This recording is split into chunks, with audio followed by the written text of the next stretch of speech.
never meant to be an emperor. I was meant to be a noise, a revolution in technicolor. A guy who saw the mask and said, let's burn the script instead.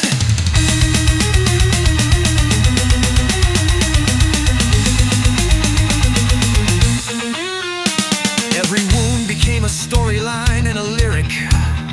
Every exile became a punchline and self-actualization.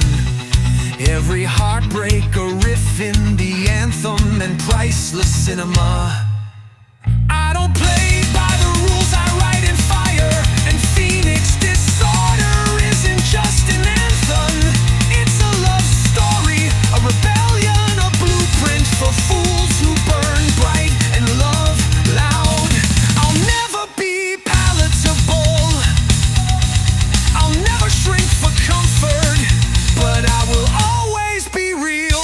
So this is for the weirdos, the artists, the feel too muchers, the ones who'd rather ring the bell loud and proud than live a life unlived. My fellow noisemakers,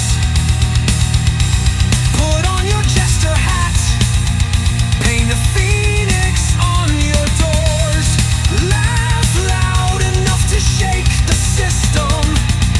This is cosmic noise.